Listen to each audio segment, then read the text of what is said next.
Illinois stands with you. We won't let your relatives, your friends, be forgotten. Please join me in a moment of silence.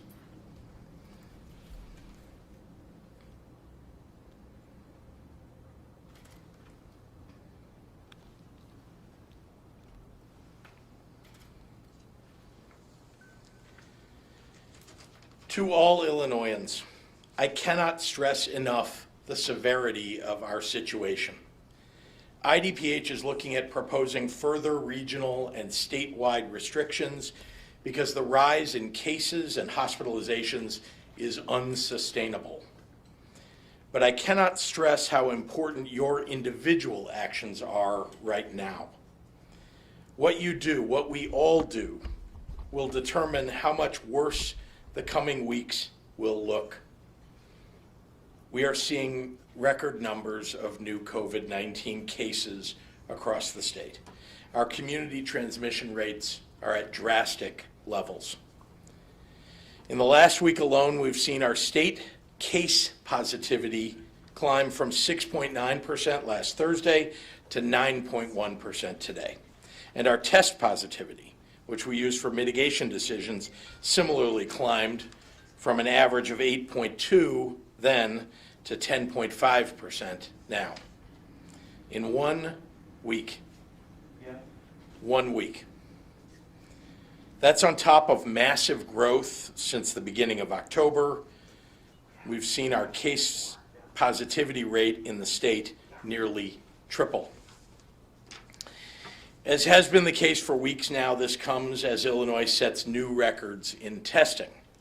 Today we reported our 8 millionth test, and we're now averaging more than 82,000 tests per day. That's good news, and we're continuing to build on that. But at this point, the rate of growth in our positivity is far outpacing our growth in testing. In other words, the more we test, the more we're finding people infected with the virus. That's awful news. Offsetting that is that we're finding infected individuals earlier, both because people are getting tested when they're contact traced or when they're, exposed to someone who is sick. Both of those things, really. Don't wait until you develop any symptoms. The earlier that you test, the more likely you can limit the spread of the virus to your family, to your friends, or your coworkers. Across the state, our regional test positivity rates continue to reach new heights. Today, the region with the lowest average in the state is at 10.0%. That's Region 6, East Central Illinois. Region 1, the Northwest region, is at an alarming 15.8%, with Region 7, Will and Kankakee counties now following closely behind at 13.4%. Last Thursday, we saw a rolling average of 2,700 COVID-19 patients in our hospitals statewide. Today, that average is up over 3,400. That's up 120% since the beginning of October, when we were averaging just over 1,500 people in the hospital fighting COVID-19. Just think about that. We have more than doubled the number of people in our hospital system with this disease in just about 5 weeks, with no sign of slowing. We are just 3 weeks from Thanksgiving.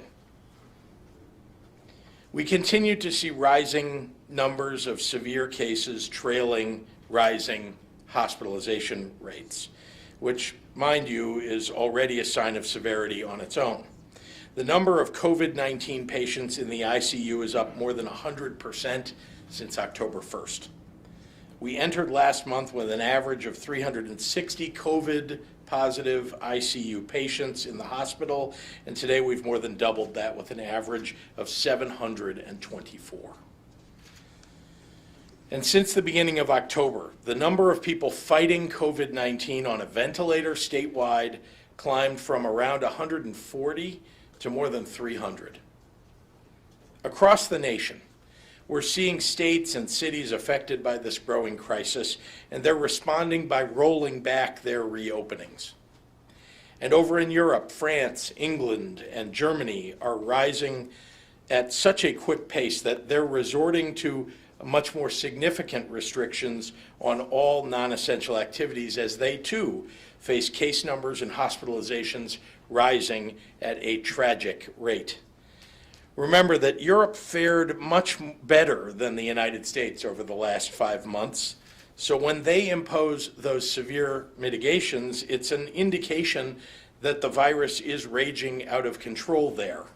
And we are heading in a similar direction.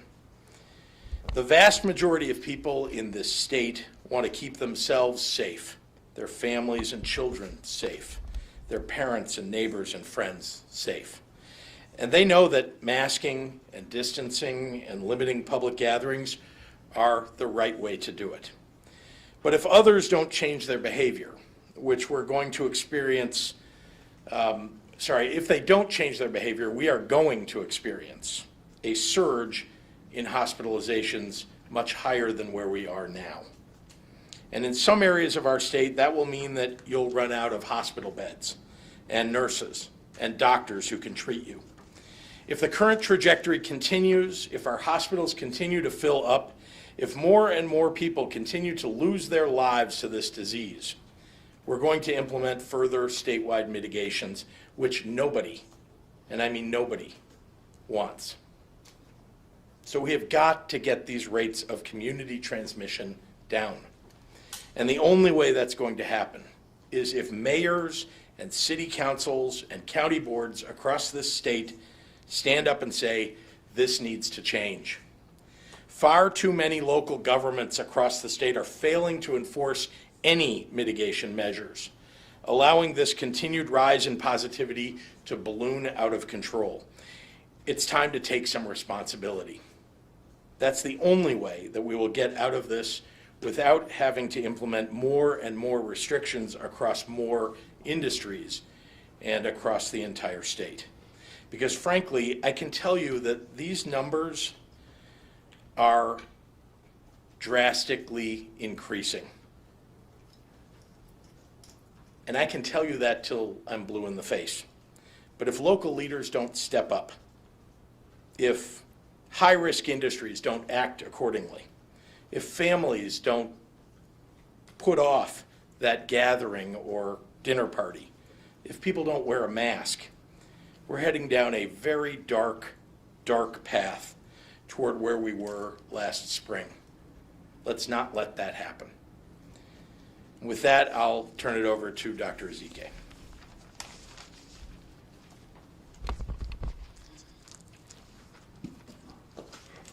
Thank you, Governor, and good afternoon. Just following up after what the Governor has shared, both in his words, graphically, the message is the same. And to follow on that, I need to talk about the upcoming holiday season, traveling to see family and friends. We just really need to think about this. Let's be clear, travel will increase your chances of contracting and spreading COVID-19, as will going to a crowded event, as will having multiple people in your home for Thanksgiving. So in terms of travel, we do recommend avoiding travel to areas of higher risk, but as you are seeing, that is almost everywhere. That includes essentially every county here in Illinois, that includes almost every state in the United States, and many countries around the world.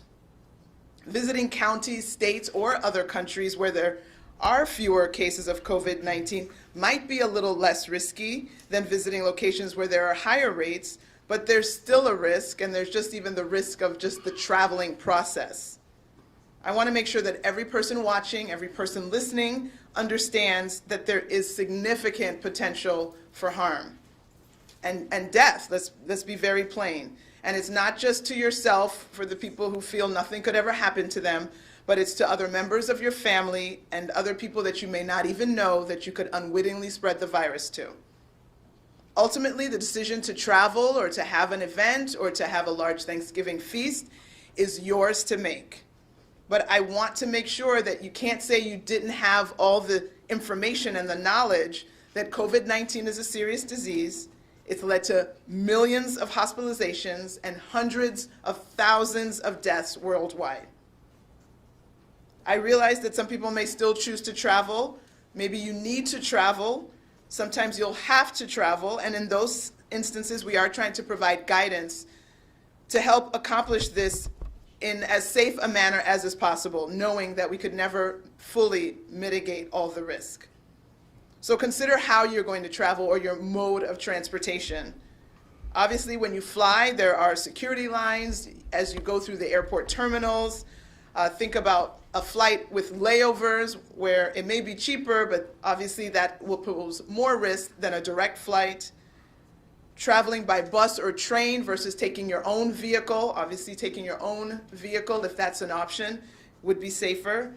Traveling by bus or train, you might not be able to maintain 6 feet of distance, and sometimes that will be for extended periods of time during the journey. If you are driving your own personal car, plan out how you will do the stops for gas, for food, for bathroom breaks. Think about hand sanitizer and washing your hands frequently. IDPH has issued travel guidance and created a travel advisory map on its website.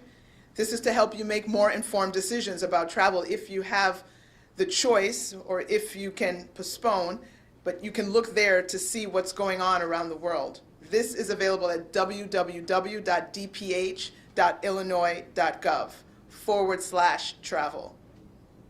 We all want to be with our friends and family for the holidays. But perhaps this holiday, as we have already done for most of 2020, we are going to have to do it COVID style, and that means virtual. We'll have to stay at home and forgo the large gatherings so that we will have future events that we can be with our friends and family. Today, we are reporting 9,935 new cases. These are not duplicates. These are not people who took 5 different tests. These are new individuals diagnosed with COVID for a total of 447,491 cases. And as the governor mentioned, that includes 97 newly reported deaths for a total of 10,030 lives lost. And not that the 97 is not enough, but that includes individuals in their 20s, 30s, 50s, as well as people in their 60s and over.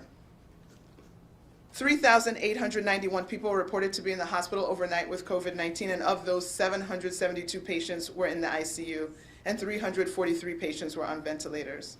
In the last 24 hours, 86,015 tests have been reported for a total of more than 8 million tests. So as always, let me close with wear your mask, please. Wash your hands, please. Watch your distance to other people. And if you haven't already, get your flu shot. We are really at the point where we are concerned that whether you have the flu, whether you have COVID, whether you have chest pain, whether you have stroke-like symptoms, we are worried that there won't be a bed enough for everyone. So let's make some decisions now to decrease from the nearly 10,000 cases today. We can do something about the future number of cases that are identified. Thank you. Buenas tardes. Sé que todos están pensando en los días festivos y ir de viaje para ver a familiares y amigos. Quiero ser muy clara. Viajando aumenta sus posibilidades de contraer y propagar COVID-19. Recomendamos evitar viajar a áreas de mayor riesgo, que en este momento incluyen casi todos los condados de Illinois, casi todos los estados de los Estados Unidos y casi todos los países del mundo. Solo quiero asegurarme de que cada persona comprende el riesgo y el potencial de daño.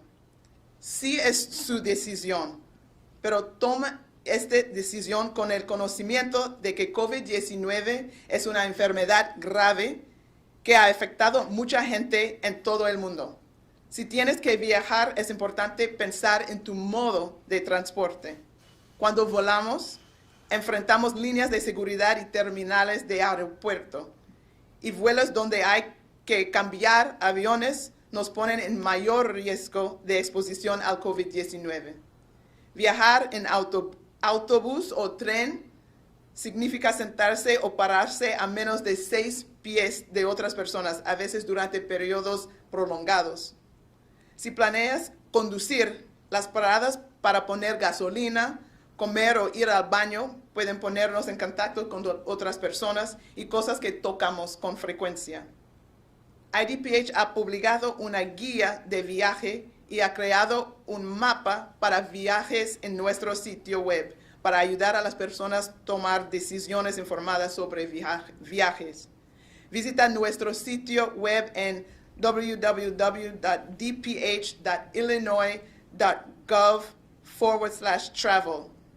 Todos queremos estar con nuestros amigos y familiares durante los días festivos, pero en estas vacaciones debemos quedar en casa para poder estar con los amigos y familiares durante las próximas vacaciones.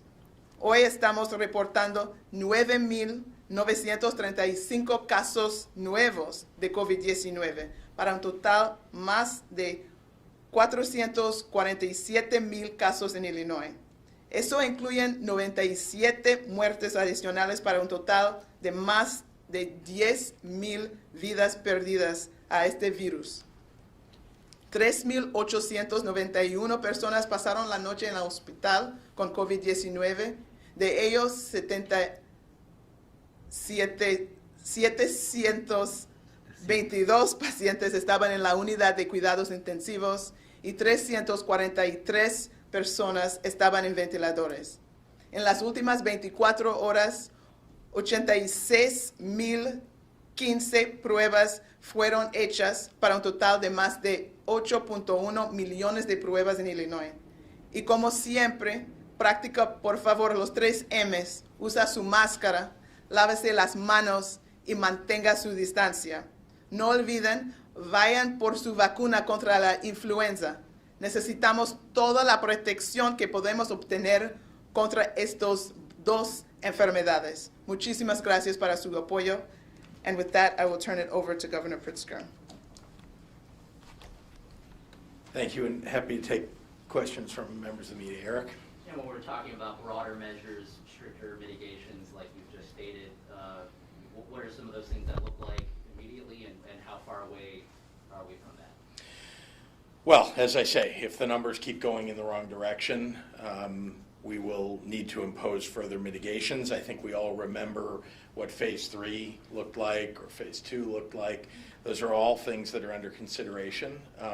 Remember that it's the exposure that people have to one another, the way they expose themselves, in other words, wearing a mask or not wearing a mask, whether they have distance from one another. Those are all the things that affect whether the virus is going to be spread, whether you're indoors in greater numbers than you should be, and so on.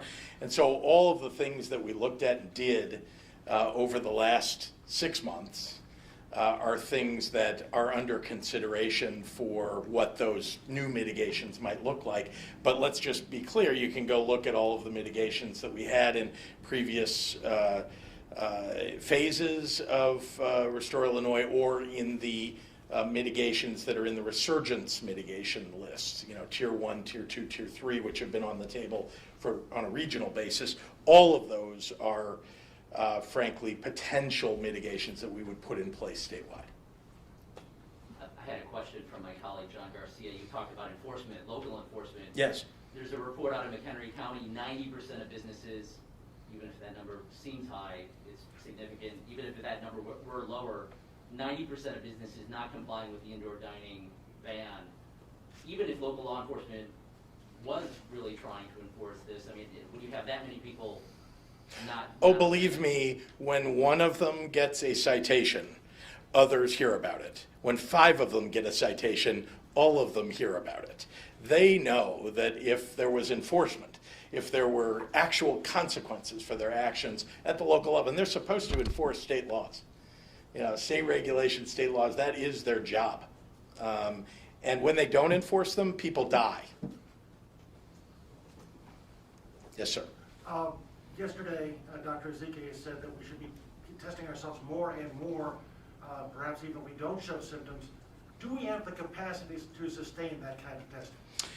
We've been building that precisely for that purpose. We want people, in fact, it was part of my remarks today, just to remind you that even when you're not feeling symptoms, if you feel like you've been exposed to people or in an environment in which you could have contracted COVID-19 and you're not feeling symptoms, go get tested.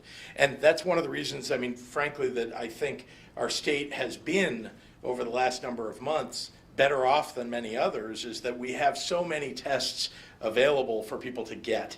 We want people to do it. We want people, even when you're not feeling symptoms. Look, early on here, you remember that we had to tell people, like, please don't get a test until you have symptoms, because there just weren't enough tests, right? That was very early in the pandemic. Now we're literally the third largest testing state in the country. That doesn't mean that everybody can go every day and get a test and we'd be fine. But, you know, at 80-some thousand tests per day, and you've seen we've steadily increased that from, 60+ thousand, 70,000, 80,000. We're heading toward 90, 100,000. It won't be enough until we can start to get the virus under control for everybody to get a test all the time. But as I say, if you feel like you've been in a place where you may have come in contact with somebody who has COVID-19, go get tested. And yes, we have the capability to do that. Yes. I have an off-topic question. Is that okay? Sure, of course. I mean, unless anybody else. Yeah. All right. This has to do with unemployment. Today, the new numbers from last week came out, and there were more than 73,000 new unemployment claims filed in Illinois, which was a 38% increase from the week before. Not all that surprisingly, considering the new mitigation efforts. Well, and considering the situation of the national economy too, because we've seen this happen in other states too. Yeah. And I'm sure a fair amount of those people, we could assume, are restaurant workers and bar workers and such too, who may not have their jobs. But that aside, considering that's a 38% increase from the prior week, and for example, there are still more than 153,000 PUA claims that have not been paid out yet in the system. Are you concerned about how IDES will be able to handle this second surge? And could you elaborate on anything new that's being done to potentially prepare for another round? Sure. Well, let me be clear. IDS is in a much better position today than it has been at any time during this pandemic. Many, many upgrades have been implemented. We have a new leader at IDES. She's doing a terrific job. We've brought in technology to help us with processing to make sure that we're answering, calling back people much faster. Obviously, any increase in unemployment claims is tragic for the people who have to endure that, and it makes it more difficult to catch up and make sure that we're responding to people very quickly. But people are getting called back, and they are getting their unemployment claims met. More is worse for our state. More is worse for our state. There's no doubt about it. I also want to be clear that you talked about the PUA system. That system is rife with fraud all over the country because the federal government set it up wrong. And so there are literally weekly calls among all the states to discuss how they're going to manage dealing. The FBI is involved in this, the Justice Department is involved in this, our Attorney General's office is involved in this. It's a huge system that got created with, frankly, that's allowed people to, using stolen identities or, trying to figure out somebody's name and using it in a PUA application.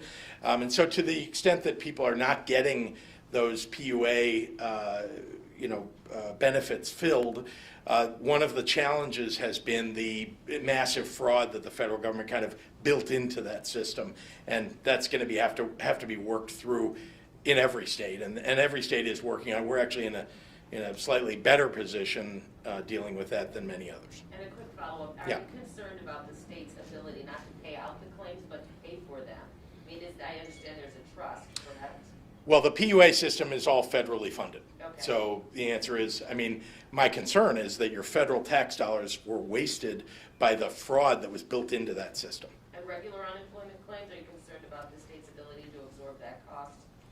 Well, I'm concerned every state's got the same problem. Every state has massive unemployment claims that it's paid much more than they expected.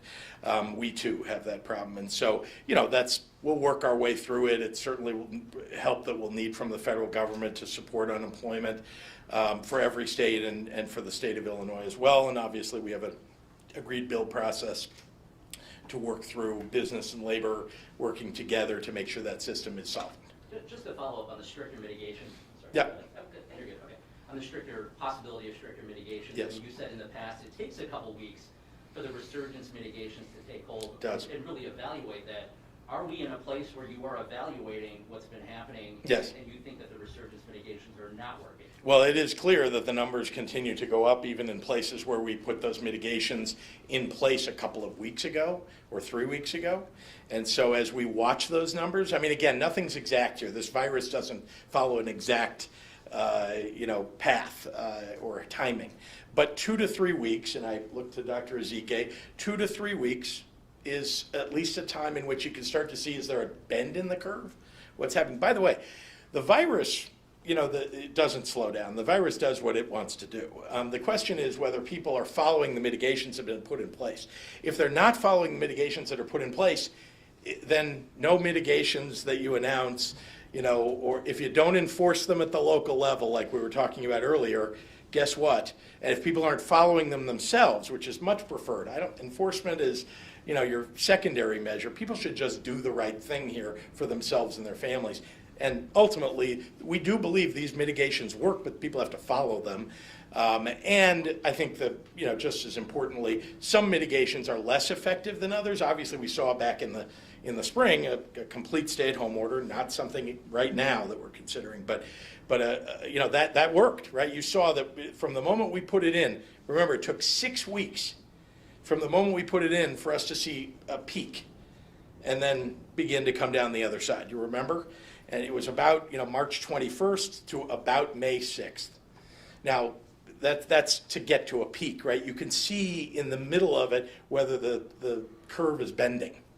And then you want to hit a peak and start going the other side. We're looking for the curve to bend. Right now it's in a linear fashion heading up. All right, we got to get to some questions from the internet.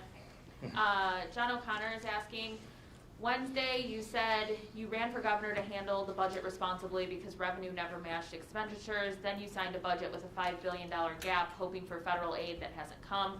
Was that responsible? Why should taxpayers believe you can fix this now? Well, I don't think anybody thought when I was running for governor, nor did I, that we would have a pandemic that would take billions of dollars out of our state budget. And I did balance the budget for 2020. I balanced that FY 2020 budget, and we were running ahead on that budget. We actually had a surplus running under the budget that I got passed. But along came a pandemic, and that'll put a multi-billion-dollar hole in anybody's budget. This is from Rich Miller at Capital Facts. I'm hearing increasing anecdotal reports of long lines at testing stations. Representative Deb Conroy related a story today.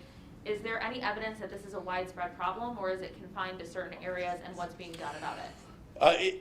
I would say whenever we discover that there are long lines, untenably long lines, obviously if people have to wait a little bit, that's not bad. If they have to wait hours, that's bad.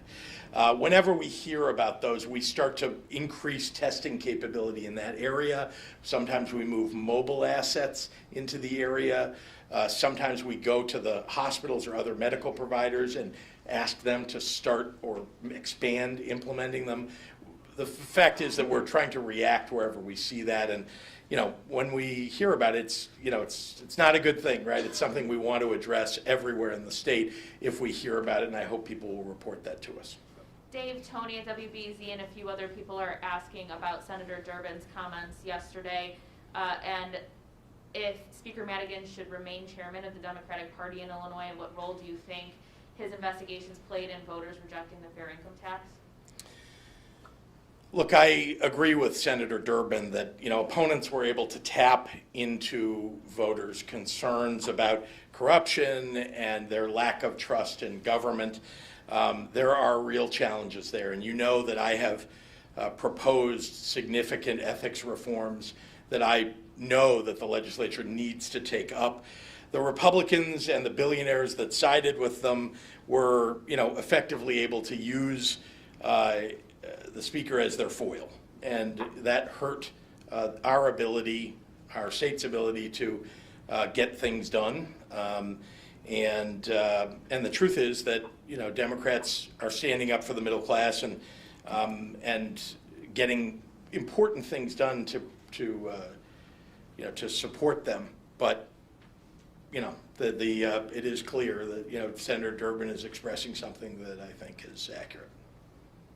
Does the state still intend to borrow money from the Fed's MLF program, and if so, how much and when? It's a good question. First of all, with the fair tax being defeated by the Republicans and the billionaires, the fact is, as I have said, we're going to have to make drastic, really painful cuts, and that's just the kind of immediate challenge of the budget. And then add on top of that the failure of revenues from COVID. And so MLF will no doubt have to be part of the solution, but we need to make other structural changes, and I've asked the leaders to step up, and I mean of both parties, to step up with proposals to do that. And we have a follow-up question. To be clear, you agree with Senator Durbin that we need new leadership at the party? Yes. Jim Leach is asking, with local government still defying orders to close indoor bar and restaurant service, at what point do you step in and assert your authority to address a statewide public health crisis? I'm sorry, can you repeat the first part of that question? With local government still defying orders to close indoor bar and restaurant service, at what point do you step in to assert your authority to address a statewide public health crisis? Well, if they are not enforcing those local mitigations, then once again, moving the state backward, which is bad for every industry and bad for every individual in the state, frankly, other than it's going to bring down these metrics and these positivity rates of cases, which will be good for everybody. But if you want to keep the economy moving forward, they ought to go enforce the mitigations that we put in place. Shruti at Bloomberg and Jamie at the Tribune both have similar questions. How soon could we see a hospital bed shortage occur in Illinois, and in what regions are we worried about? And are there any plans to build any alternate care sites or open any of those? I think that's all on our website. You can see what the capacity is, I think, in every region on the website, hospitalizations, capacity levels. So that's all available to you. Please go to the IDPH website. I think you got almost everything. Make sure. Yeah, I think that's everything. Great. Thank you, everyone.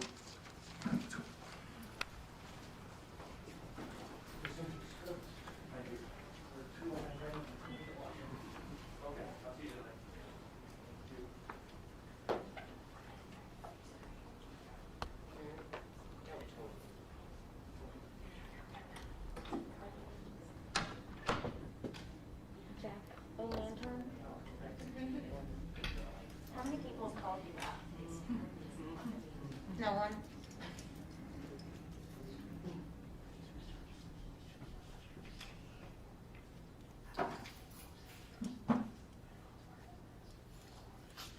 FD, Lucho. Hey, I'm done. Okay, thank you. Okay, bye. See you.